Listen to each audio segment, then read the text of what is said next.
Preview.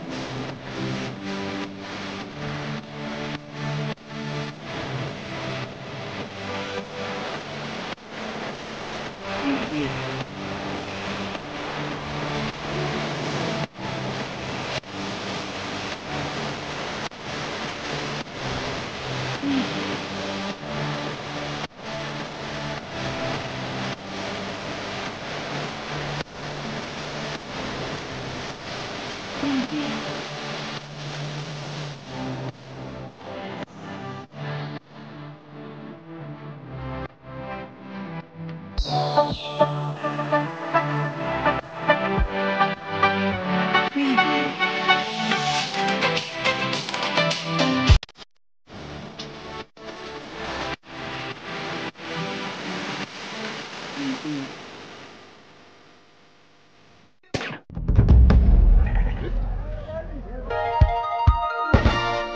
Harka fuudhee hordoftoota qophii tanaa jaalatamoo torbaan dabree adaree biyyoorraa kaatanii imala yaadaatiin daandiidhaan gumgumaa garaa bucbuc tahaa lafa diidaa bal'oo raaree fadis bokkoo lafa sadeen fadis irra isa qubachiisuun keenya ni yaadatama.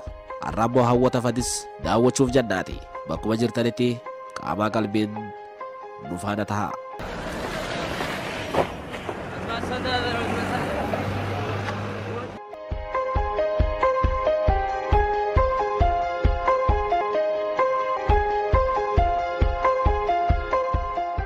Gara iddoolee hawwata turizimii aanaa fadis qabu magaalaa Bokkoorraa nuti gara gammoojjii raaree fadisitti imaluudhaaf bakka takkaa jilli garee gaazexeessitoota TV Hararii fi itti gaafatamtoota biiroo aadaa turizimii obbo Maamad Ibroo fi akkasumas ogeeyyota waajjira koominikeeshinii aanichaa hooggananiin obbo Ahmad Adam dabalannee warreen nageenya tasgabbeessan keessaa ammoo obbo Usmaan Ahmad Idriisis simannee qabeenya hambaa hangafa aanaan fadis qabdu keessaa kan dura yaamamuuf keessaa lafa daangaa gammoojjii hooyituu gobeelleetti kan wal daangeessu gara lafa gammoojjii Agudooraatti qajeelle.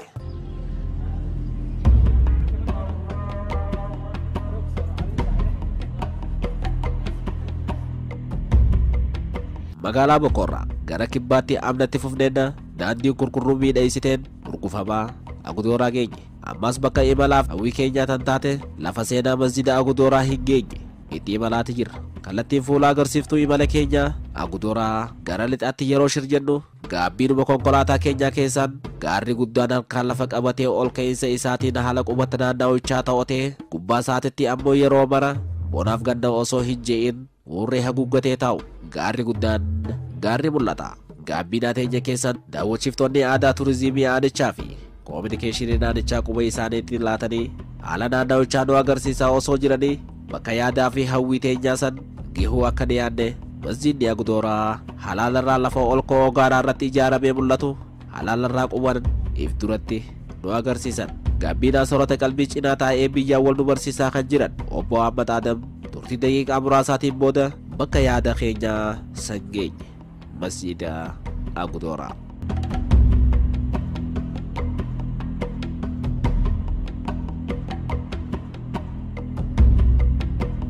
Haala teessuma naannawa masjida Agudooraadhaa lafa ol ka'oo gaaraa suutuma qoreetiiniitii fi qajimaatiin gadiin godhaa je'uus qajimaan naqamee waliin godhaas je'uus filaan narraa cabee wallisaan shaggooyyeedhaa fadis raaree bokkootti gaafa jeefaa yaadaan nu yaadachiise. Tanaaf tana jidduutti tulluu lafa gaaraa xumurree masjida Agudooraatti ol baane.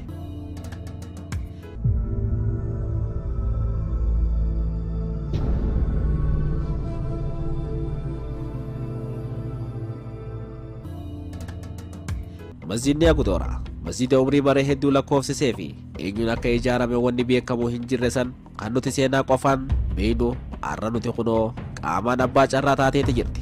Sooranni qalbii dhugaan masjida kanaatis akkana. Haala ijaarama masjida Agudooraa keessaa fi haala isaa dabalatee haala qubata naannawichaa wajjin eega daawwannee amankaaqnee booda garuu wanti tokko nu gaddisiise. Innis masjida Agudooraadhaa kan silaa diigamuu hin qabne diigamee miidhamuu isaati. Kanaa booda hawaasotaa fi ogeeyyota waliin imalaa jirru wajjin yaada wal jijjiiruu eegalle.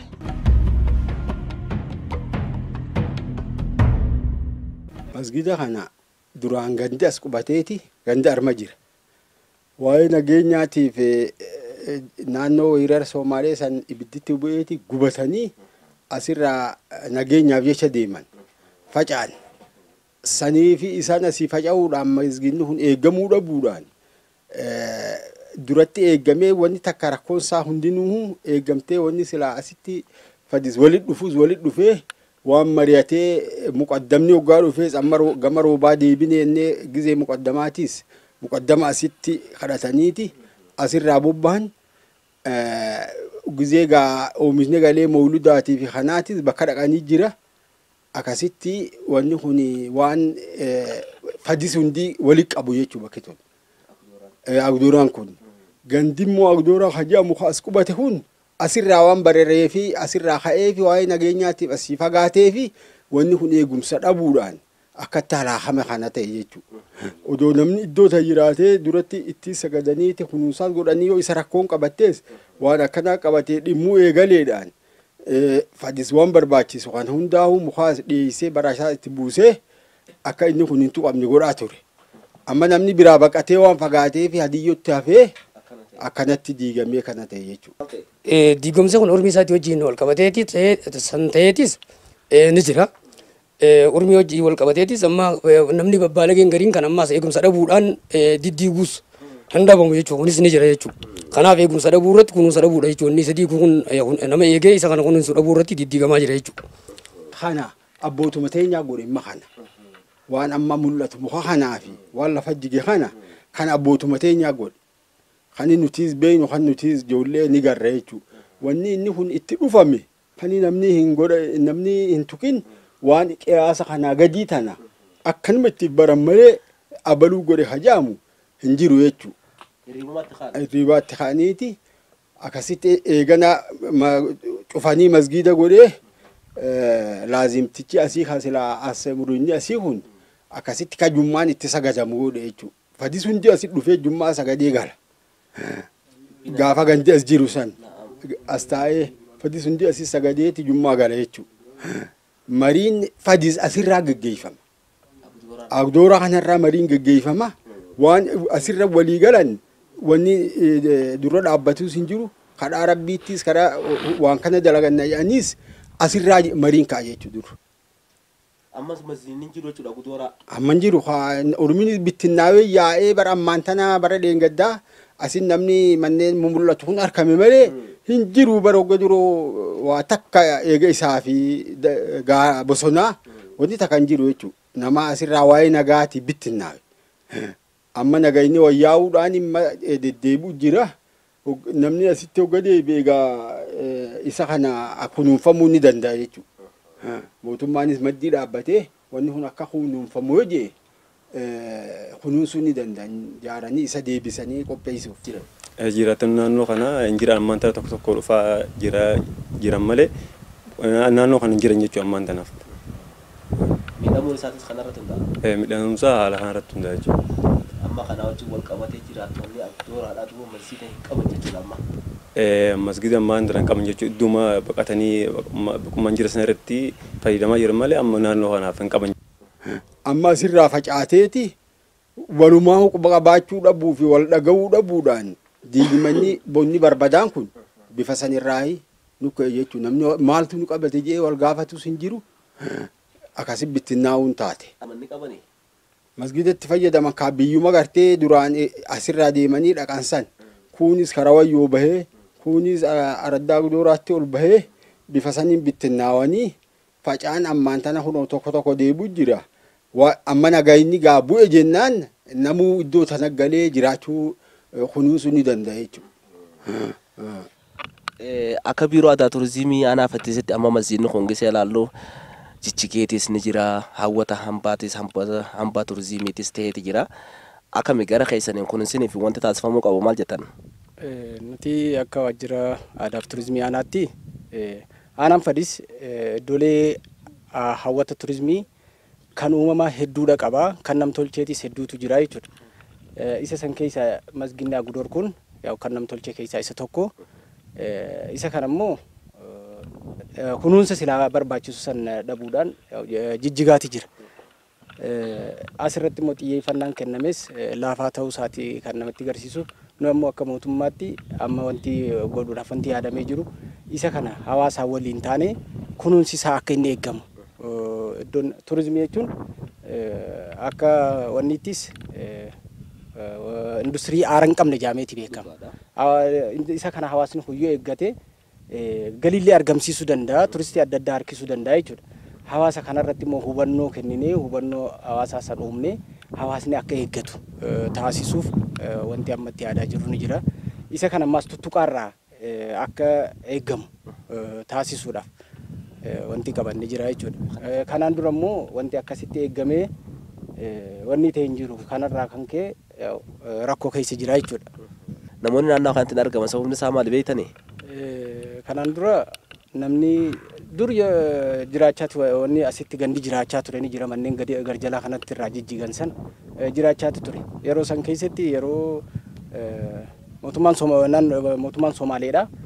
Ziyaad Barree yeroo dargii jechuudha.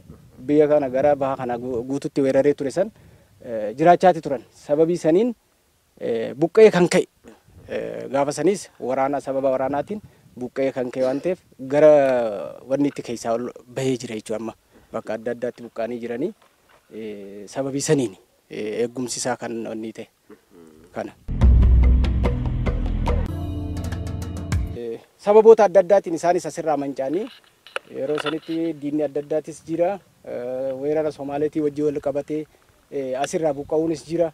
Eegas boodallee bakka eega dargiin dhufes as keessi jiraachuu hin dandeenye. Maaliin yeroo sanitti wanni adda bilisummaa Oromootii fi maalis jedhanii wanti gaafa san hijiran waraanni isaan saniin yeroo san dargiin wambadee sargoo gabbii maal jeeti ni jira miti. Isaan sanii wajjin jiraattan jeeti hedduu roorroo baay'achaa ture jechuudha. Sababii sanirraan asirraa buqqaanii gara gandootaatti ol bahanii jechuudha. Kanaaf gandi kun amma asirra hin jiran. Iddoon kun amma wanni corree keessa kana fakkaata jechuudha. Allee Agudoon.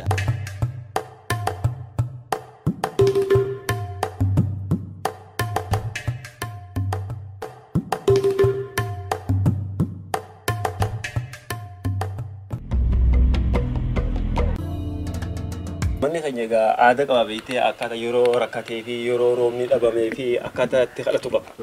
Yeroo mana isaa keessa taa'ee ammas iddoo itti irreeffatanii jira. Muka jalatti iddoolee muka gurguddaa, iddoolee dhagaatii fi iddoolee masgida, iddoolee uummata isaaniitti iddoo waa itti gabbaran san achirra dhufaniiti rabbi isaanii kadhatan waaqa kadhatan jechuudha. Manni amma wanni asirratti nu agarsiisu asitti utu dhaabbate kun uummanni keenya rabbi isaanii kadhachuudhaaf dhufanii asitti aarsaniiti. Kana aarsanii jechuun kana asitti sooganii aarsanii itti rabbi isaanii kadhatan jechuudha ammaan. Amma umrii bara dheeraa qabu kunummaan Kunummaan kun yoo ilaalle umrii bara dheeraa jechuudha nyaadhamee jira wanni kun ilaaltu waan yeroo dheeraa asitti dalagame ta'uu isaa agarsiisa jechuudha. Ajaa'ibeetu nama dinqaa. Amma kun jechuun libaanatummaa isaa irraa jijjiiramee gosa biraa ta'ee jira jechuudha. Halarii jijjiiratee jira jechuudha manni kun halluu isaa akka duraanii gadhiisee jira waan yeroo dheeraatu as keessa ture ta'uu isaa agarsiisa. Akka girgiraatti itti fayyadaman ture bakka tana. Amma iddoo tanarratti akka walii galaatti qoratamtee iddoolee hawwata turizimiitiif bootaan tuni qoratamtee turistummaan isii beekamtee iddoo turizimii keessaa bakka dhokottee jirtudha. Waan dhokotee jiraatan ammoo uummata bal'aa fi turistootatti daandii agarsiisuudhaaf kallattii itti agarsiisuudhaaf jecha TV Hararii Arreesin jidduutti argame iddoolee hawwata turizimii tana daawwachuu irratti kan argamu. Akka maajiitti irratti maal dhaamtamee akka nama tokkotti? Anamma akka nama tokkotti akka nama dhuunfaatti wanni handaamu iddoolee kana hawaasni keenya naannoo kana jiraatan warreen araddaa gudura kan jiraate jechuudha. Wantoota hawaasa isaanii irraa dhalootaan itti daddabiraa dhufe kana akka wanni kun as keessaa hin banne kunuunsanii iddoo islaa jige hunda tolchanii akka amma yeroo ammaan tana iddoolee seenaa hawwata turizimii kana wanni masaraa abbaa jifaraa fudhachuu hin dandeenye maal itti yaadamee baay'inni ittiin qabamee wanni kun sophamaa jira jechuudha waan dhaloota irraa dhaloota dabraa tureef jechuudha. Maaliif faayidaa qaba iddoolee hawwata turizimii faayidaa baay'ee qaba. Faayidaa wallaaluu irraa akka caccabaa waan as ga'e kana akka deebianii kunuunfatanii waan kana akkaataa duriitti akka deebianii itti fayyadaman kanaan dhaamaaf jechuudha hawaasa keenyaaf.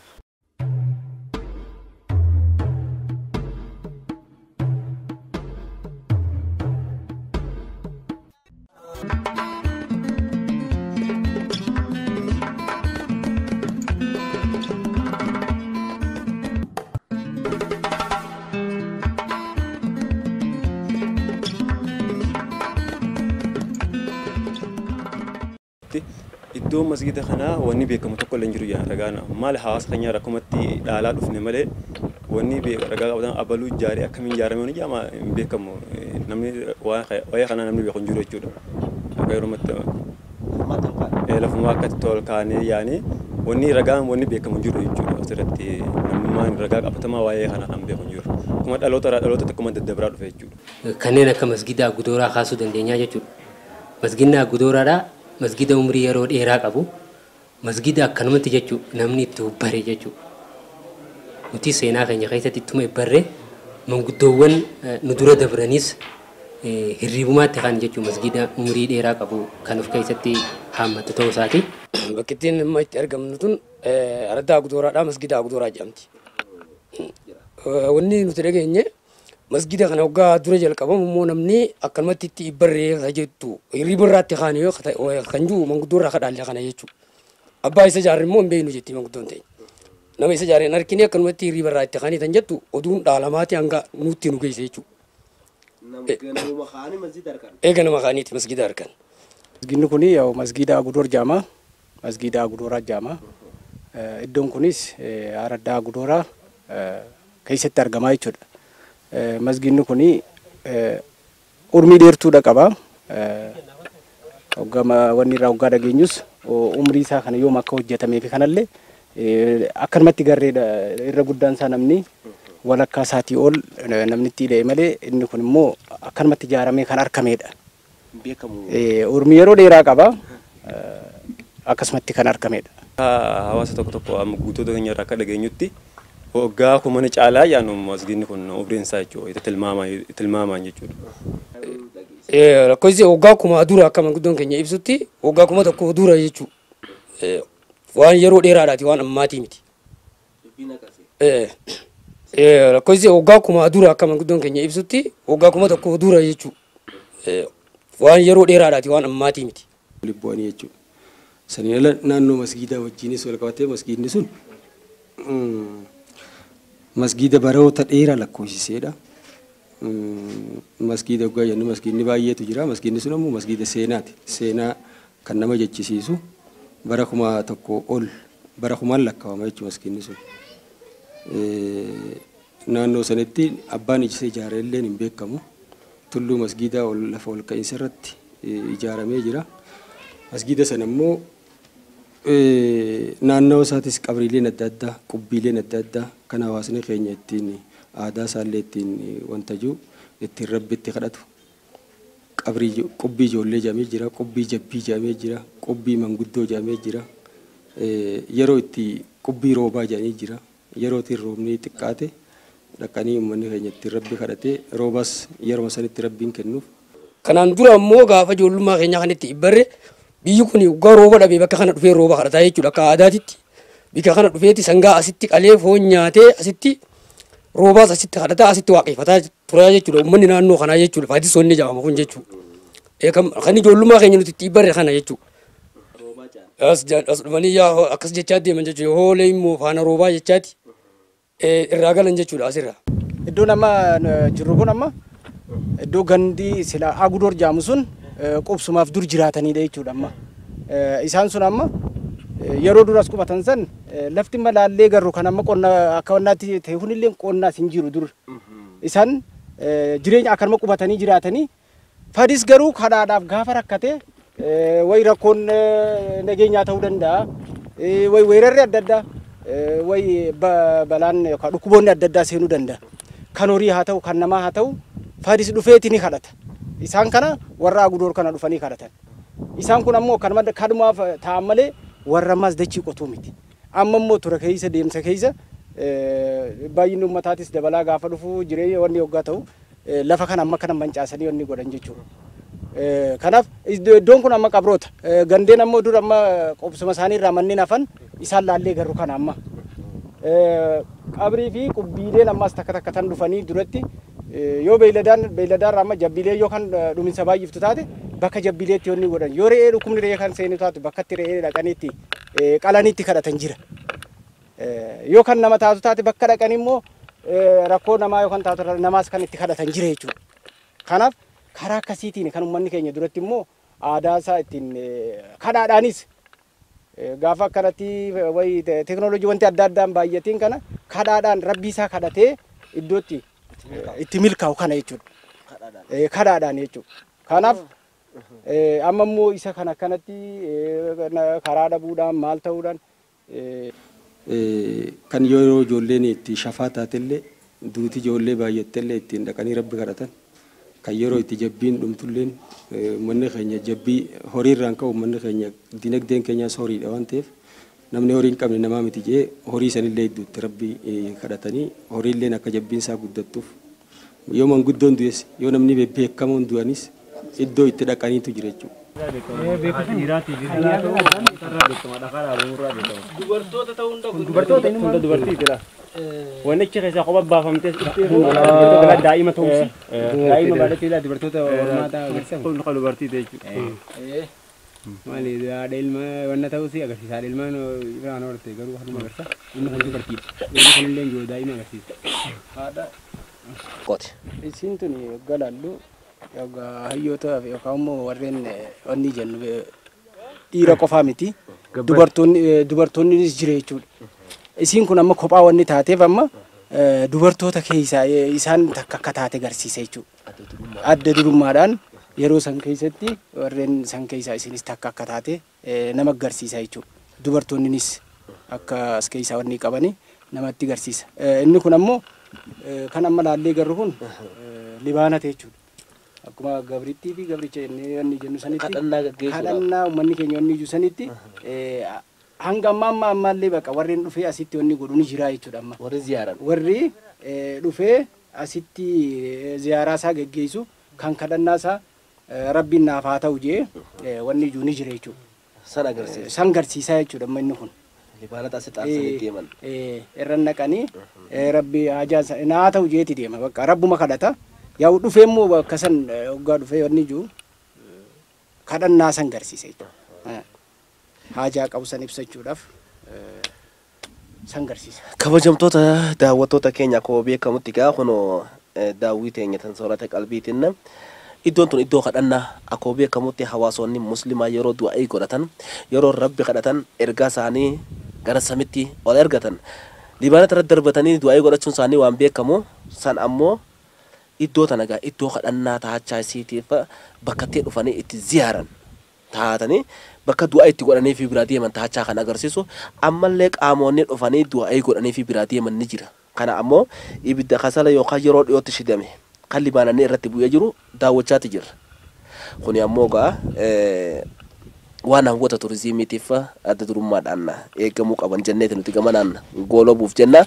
Gara iddoo biraatti imallaa ammaas turtiin ta'isan nu wajjin haa ta'u. Iddoo kana akkuma laallee garuu kanatti qabriin kun qabrii namoota bebbeekamoo ta'an kan namoota yeroo sanii gartee hayyoota ta'an duree yookaan uummata yeroo sanii gartee imaama warra ta'an saniitu bakka takkatti walitti qabanii awwaalanii jechuudha.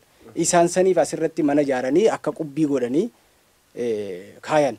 Mallattoo reefu achitti garre sun ammoo isaan kun namoonni amma as jiru kun namoota imaama ta'uu isaanii kan garsiifte jechuudha mallattoon achi sun. Asitti ol garsiisee jira jechuudha imaama ta'uu isaa bakka imaamni ittiin salaatu isa san mallattoo irra godheeti jechuudha wanni kana kan ol garsiise. Kanaaf isa san nama agarsiisa jechuudha bakka kun. Waggaa akkatti qabruma isaaniirraa waggaa laallu ammas namoonni yeroo sanii ammas gurguddina isaanii ammas miizaanni isaanii qibbu amma wanni keenyaatti wajji kan waliin genne ta'uu isaati. Dhedheeroodhaas gurguddaa ta'uu isaaniiti jechuudha kan nama agarsiisu. Kana wanti hubannu jechuudha. Hedduudha sanuu. Kana fakkaata. Hedduudha nama tuulaadha. Kabajamtoota daawwattoota keenya iddooleen hawwata turizimiidha kanneen aanaan fadis qabu baay'een isaanii himamee hin dhumu. Hunduma isaaniitu tokko lama jechaa gaa nuti qophii teenya tan soorata qalbiitiin waan ijaan agarree waan ijalleensi kaameeraa keenyaatiin agarree isin bira ni geessifna. Iddooleen hawwata turizimiidha kun kunuunfamuudhaaf wantoonni dhufanii akka daawwataniif haala mijeessan keessaa hangafni adda durummaadhaan kakaafamu daandiidha. Daandii qabaachuu dhabuun isiidha ammoo rakkoo mudachaa jiran keessaa tokko waan ta'eef qaamni dhimmi ilaallatu gamanumaan itti hayaaduun dhaamsa qophii sagantaa soorata qalbiiti. Hanga maayyitti ammas waan agarree isin daawwacheef turtii gaarii isiniif hawwina.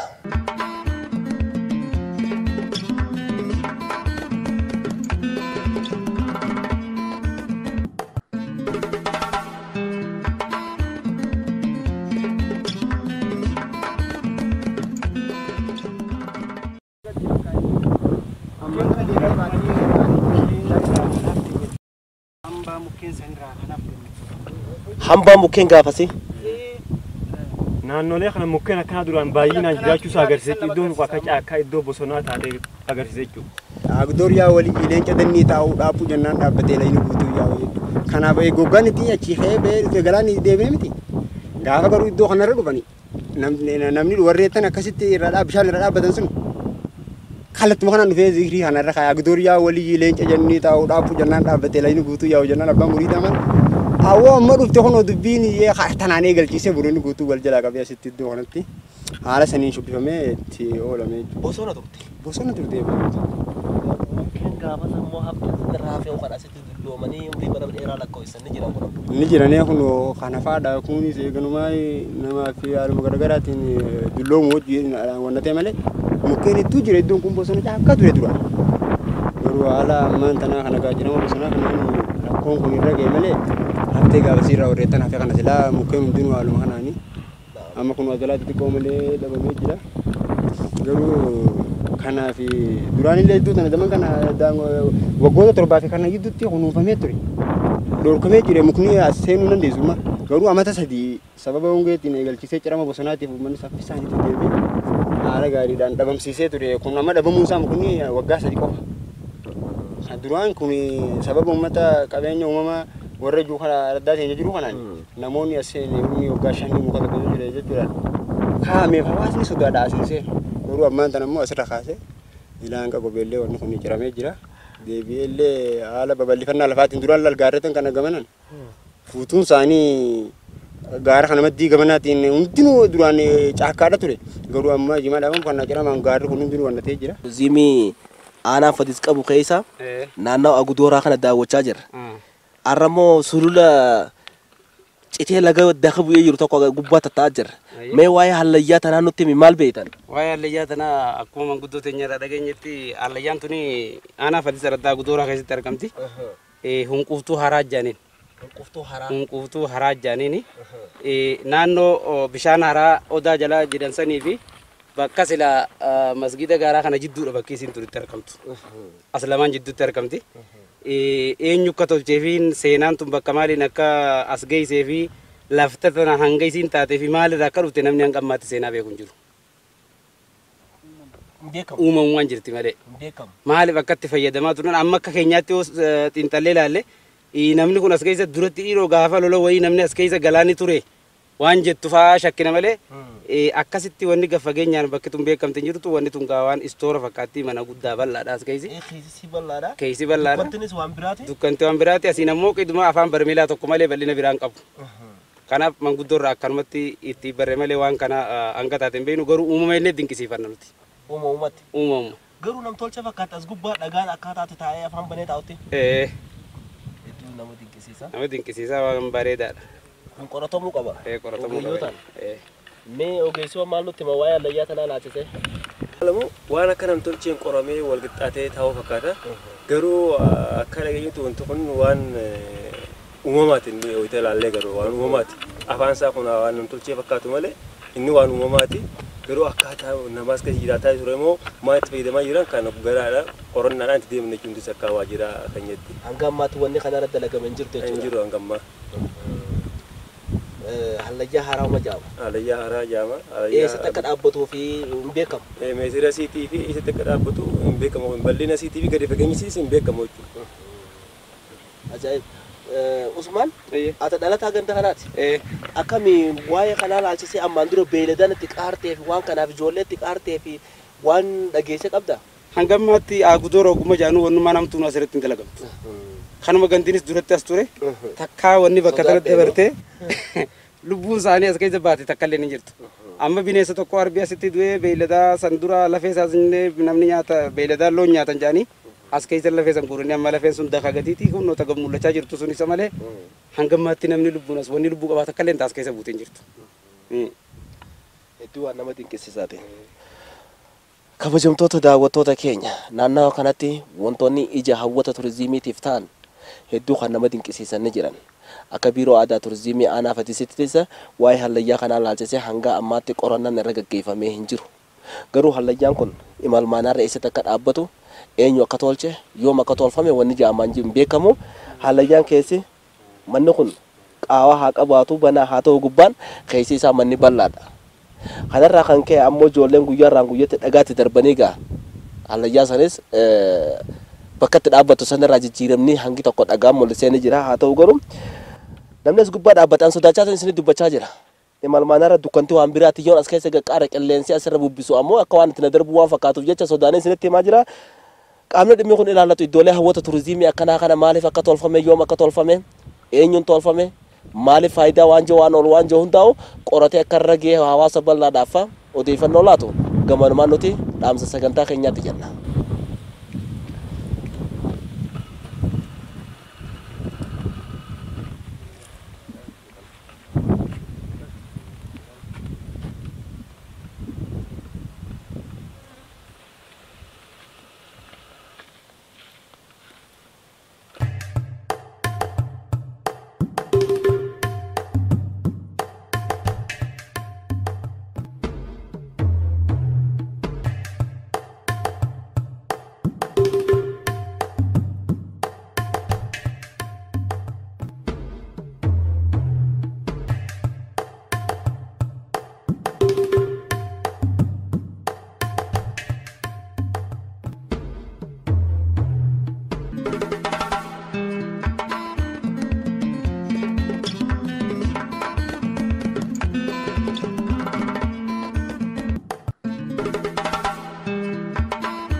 Bakkattiin ammatti argamnu tunna lafa seenaadhaa, lafa hawwisoo, lafa shubbisaa, lafa shaggooyyee fi lafa dhiichisaa fi hurrubsooti kabajamtoota daawwattoota keenya.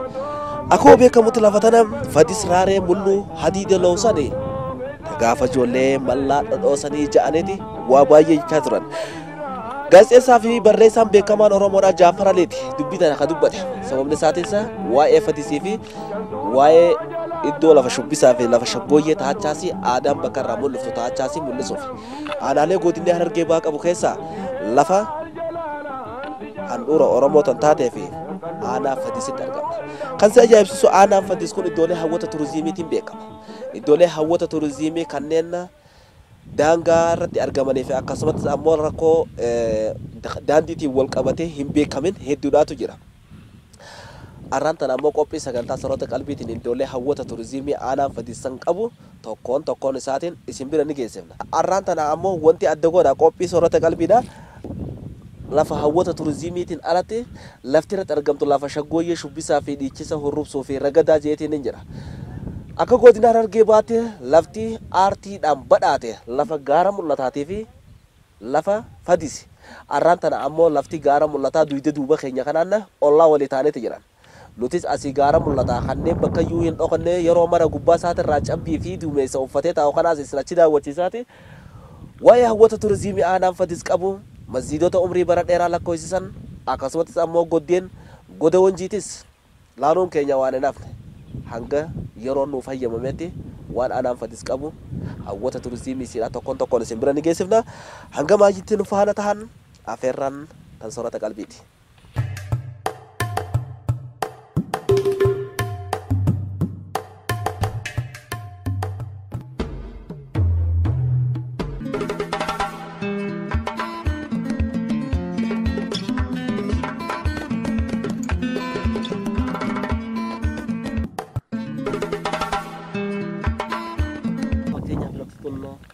Yeroo ammaan kana bineensa bosonaan gaara kana keessatti argamanitu dubbatama. Mee waa'ee arbaa nutti himi? Iddoon kun akkuma isiniin jeessan bosona ciisicha arbaati. Arbii ganna gaafa roobni wanni itti jee gadi gara wannaatti gara gobeelleetti gadi gala. Gaafa immoo bonni jabaatee wanni jee achi keessa jiraachuu ol baheeti as jala bakki inni ciciisu. iddoo ciisicha arbaati jechuudha. Amma seenuudhaaf dhiyaatee jira amma ni dhufa jechuudha. Amma oomishni hoggaa eegalee ol seenuudhaaf amma dhiyaatee jira. Inni kun amma udaan isaati jechuudha. Udaan arbaati. Kan laallee garuu kun faltii arbaati jechuudha. Kanaaf iddoon kun ciisa arbaati. Sanii wajjin illee bakka turizima hawwata turizimiidha guddaadha jechuudha silaa. Akka carraa ta'ee har'a qofa dhufanii nu jechaa jiran jiraattonni ganda kana tokko malee ni jiraata jechuudha. Ni jiraata. Amma yeroo muraasaa booda torbee takkaa booda amma garanatti dhufuudhaaf amma xiqqoo hafeef jechuudha. Amma gobeellee keessa akka jirutti odeeffannoon himamu. Booda immoo ol bahee bakki inni itti ciisu mukkeen guddaa gara olii kana jira ni laalla isaas. Deeynee laalla. Isa san jala jechuudha bakki immaan tana gaafa aduun itti owwitee jabaatte bakki inni jala boqotu. Isa kana. Iddoon kun haraa gudooraa jedhama walumaa galattu maqaan isaa haraa gudooraatiin beekamti. Hara san wanni irraa maqaan moggeefis bishaantu jira. Bishaan bakka kana keessatti jira jechuudha. Amma dhaabame yoo ta'e malee bishaan irraa haraa gudooraa jedhamuun jira jechuudha. San dhuguudhaafis ni dhufa jechuudha. Kana fakkaata. Mee ol deemneeti iddoo ciisicha arbaa sanis ol deemnee waliin kan laallu ta'a jechuudha. Kana. Kabajamtoota daawwattoota keenya akkuma beekamutti iddoolee hawwata turizimiidha kan aanaan Fatis qabu san keessa masjida Agudooraa yookaan masjida Agudooraadha kanneen tulluurratti argamu san masjida umrii bara dheeraa lakkoofsisee yooma akka ijaarame hin beekamne masjida san daawwanneeti kan ammas deemaa jirru lafti ammatti argamnu kun lafa Agudooraa saniin moggaafamtee yaamamtu ta'uusa hawwata turizimiitii fi naannolee awwaalchaa taachaa isiiti bakka ittiin tokko beekamtu san qofaa miti. Naannawa kanatti arbinis ni jiraata jaama. Arbi naannawa kanatti iddoolee hawwata turizimii taachaa isiidha. Wantoota garagaraatu gaafa mul'atu gaara gobeelleetitti akka jiraatudha odeeffannoo wanni dubbatama. Gaara gobeelleetirraa yeroo muraasaatu hafeef naannawa kanatti ol bee kan ciisu jaama. Iddoon qubsuma yookaan ammoo haara galfii arbaatessa mukkeen naannawa kana jiru jala akka ta'an ogeeyyonni biiroo aadaa turizimii irraa nu daawwachiisuudhaaf iddoolee hawwata turizimii arran wajjin dhamaa jiran nutti himuu danda'anetti jira. Arra ol baanetti iddoo sanis daawwanna. Hanga maayyitti nu faana ta'an afeerraan tan soorata qalbiiti. Bakkatti tana haraa Agudooraa jedhani. Bakkatti tana haraa Agudooraa jedhaniini harti kun gaafa amma bishaan lafa gad deebi'an malee gaafa ol bahee jiru san manguddoon teenya mastii harangeessanii jetti. Mastii ni waraabanii jetti. Ni dubbisan malee numa hammaaran malee hara mastii ni waraabanii jetti manguddoon teenya. Mastiin asiin seente ammas hara maayaatiin baatii nu jetti manguddoon gaafa san. Akkam jechuudha. An beeni akkasan akka waan isuma kana jalaa lafti hin jirree nu fakkeessan jechuu yeroo sanii. Jechuun bishaan kana jala akka lafti waan hin jirree lafti gartee si qabdu waan hin jirree bishaan kun bishaan hara maayaa akka waan waliin qaawaniitti nutti himan jechuu gaafa sanii qaban duufu. Lafa mukkeen kanarraa mukni kana fakkaatus kan ollaa kanaatirraa mancaan ni jirani beeku. Ushaasharra buusaniiti bishaan kana dho'isan. Namni osoo deemaa dhufu washorraan deema osoo juu bishaan lixuunis ni mala jechuu gaafa san keessatti jechuu. Yoo washorra kana harkaan irraa akka gamaa gamanatti akka dho'itee bishaan mul'iftee malee jechuu barbaade. Baalli asirra bu'u bishaan awwaalee jechuu. Baalli mukarraa bu'u jechuu. Amma mukni qubaan lakkaa'amu kun gaafa san qubaan hin lakkaa'amu jechuu. Gaaddisa deema namni jechuu kana cufaadha gaaddisuma jala deema namni jechuu. Gaafa san keessatti lafti kun kabaja qaba kabajaa guddaa qaba jechuu. Samboodarra osoo deemnu mas arbi dhufee bikka kana dhaale mas arbi dhufee bikka kana qabatee warri hawwitti turistiidhaatiif kana daawwiidhaaf as jalatti dhufee arbaas daawwachaadha turan jechuun mas. Arbi ammallee ni dhufa. Inni dhufee ni ittifna malee ni dhufa ifirraa ittifna malee ni dhufa jechuudha. Iddoo boqonnaa isaati bakka iddoon kun iddoo boqonnaa isaa waan ta'eef gaaddisa inni aduu kana halkan deemee konkolaataa daabule. Guyyaa gaaddisa bareedaa waan barbaaduuf jecha as jalatti boqota jechuudha guyyaa aduurra. Kanaaf asitti daawwatamaa jechuudha. Asitti boqota. Asitti boqota. Haara galfata. Haara galfata asitti. Amma wanni sanni jiraatee dhufee daawwata ni boqota. Ni boqotee. Ni boqotaa ammoo irraa ittifna amma nuu ittisu jira. Sodaarraa qabda. Sodaarraa qabna naannoo kanarratti nuti miidhaan nurra geessa waan jennee sodaannuu fi firraa ittifna jechuudha nuti. Oomisha irratti miidhaan nurraa fide inni firraa ittifna nuti kan ittifnuuf kan. Dubbiin akkasii. Hedduu boota ajaa'ibaati iddoo ajaa'ibaati. Iddoo ajaa'ibaati jechuudha. Iddoon kun tokko wanni guddaa maqaan irraa moggaafame hara Agudooraa kan irraa jedhamu iddoon kun hara jechuudha. Teessumti siituu amma akka harootti teessi jechuudha. Isa sanirra bishaantu as jala jira ammas. Bishaan san hara jechuudha. Warreen yeroo san as jiraatan sun yeroo saniif asirraa kan isaan waraabbatanii dhugaatiidhaa fi wantoota adda addaatiifis kan itti fayyadaman isa kana jechuudha. Mukkeen amma laallee garuu gurguddaan kun haftee muka saniiti. As jala seenuu hin dandeessu bosonaaf kanaan dura jechuudha waggoota 5-6 dura bosona ajaa'ibaa ture. Amma immoo gubaniiti kana hunda kana kanatti kanarra gurguddaa hundaati kana gubamee wanni ta'e dhabamsiisan malee bosona jechuudha lafti kun. Kanaaf iddoon kun maqaan isiitis hara Agudooraa jedhamti. Dur manguddoon hoggaa ibsitu immoo harti Agudoorii fi harti maayaa walitti baate waan ijoollee ni qabanii bishaan qaba jechuudha. Odaa kana jala bishaantu jira. Dhiyeenyatti immoo egaa bineensi bosonaalleen arbinis amma bakka jala ciisu dhabee maxxalaa as godhatee jira. Iddoo haara galfii godhatee jiras. Haara galfiidha jechuudha. Haara galfii bineensa bosonaa sanii jechuudha kun. As dhufee amma bona bakki reefummaan tana dhufee asitti boqotee jennu sanis asi bakki ciisni isaa. Amma guyyoota muraasaa booda yookaan hojii muraasaa booda dhufeeti kana jala gala jechuudha. As boqota. Gaara gobeelleetii fi karaa fi gadii saniin dadhabeeti jiraachuu dadhabee bakka inni jalatti caayaa mataa jala qabatu dhabeeti kana jala dhufee kana jalatti mataa qabataa jechuudha. Kanaaf kun immoo iddoon kun amma eegumsa barbaada silaa kunuunsuudha barbaada jechuudha. Muuyni kun mataan isaatu turizimii tokko kun ifaafuu mataan isaatu qabeenya tokko hawaasa eegumsa barbaada jechuudha. Kana. Bina kana. Meeqa kufuu qabdanii. Yaa'u kana hawaasummaa wajjin taanee nus hawaasa hubannoo isaaniitis cimsaa wanti kun qabeenya waan ta'eef qabeenya uumamaati. Isa kana eeggachuun dirqama keenya ta'a jechuudha. Nus gama keenyaa waan godhuu dandeenyu yaa'u ni goona jenneeti abdanna. Iddoo arbaatii wajjinis wal qabatee iddoo arbilleen ni beekama jechuudha aanaa keenya keessatti. Ganna yoo garas erer ture bona gara gobeelleetti as naannawee asuma araddaa aanaa keenyaa keessatti arboonni sila akka Afrikaattis of akka addunyaattis beekaman kan hawwata turizimiitiifis carraa hojiilee dargaggootaaf uumuu danda'an jira. Ni dhufa arbi ni dhufa baranaa uumma torbee laman caalu dhufeeti asii dhufeeti fedhuma isaatiin ammaas kutee gara sulula baabbilee irraa dhufe erga dhufe halkan takka bichaa bulee halkan takka as bulee halkan takka gama maabaruu markuullee kanaan bulee bakka kutee haaluma qilleensa asii kun ta'uu fi dhabee iddoon inni duraan jiraatuu fi mukkeen inni silaa duraan sooratu waan dhabameef gama uummataatti ol beesu manni waan firaa deebisuuf midhaaniif jecha ittisuuf asirraa bakka fedhii dhabuu isaatiin kumaan kutee kan nama takka waan godhin. Iddoon kun akkuma isiniin jeessan bosona ciisicha arbaati. Arbii ganna gaafa roobni wanni itti jee gadi gara wannaatti gara gobeelleetti gadi gala. Gaafa immoo bonni jabaatee wanni jee achi keessa jiraachuu ol baheeti as jala bakki inni ciciisu. Iddoo ciisicha arbaati jechuudha. Amma seenuudhaaf dhiyaatee jira amma ni dhufa jechuudha. Amma oomishni hoggaa eegalee ol seenuudhaaf amma dhiyaatee jira. Inni kun amma udaan isaati jechuudha. Udaan arbaati. Kan laallee garuu kun faltii arbaati jechuudha. Kanaaf iddoon kun ciisa arbaati. Sanii wajjin illee bakka turizima hawwata turizimiidha guddaadha jechuudha silaa.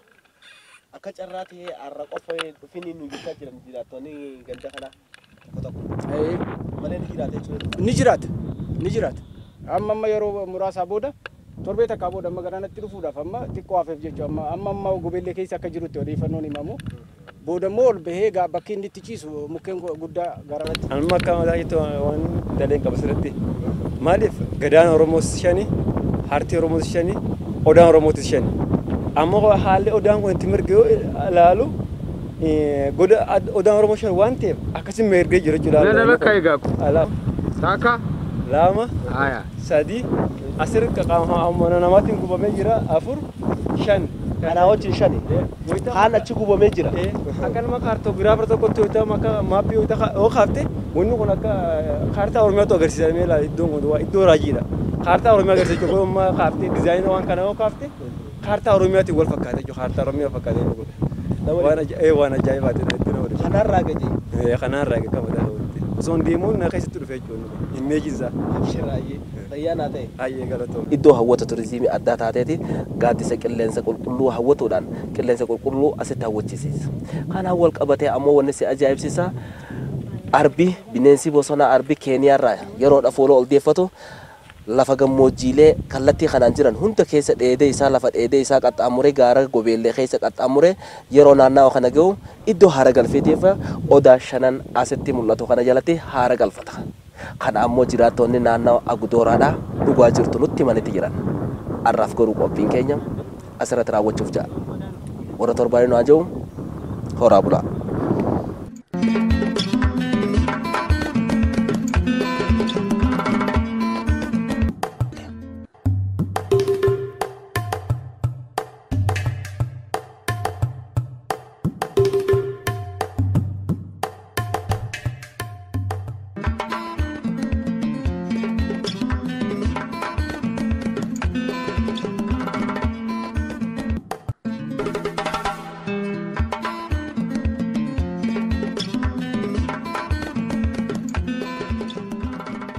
Nama nu kerkersa sota tini sosoban of ide saniti nu sosoban ugal cisinjal.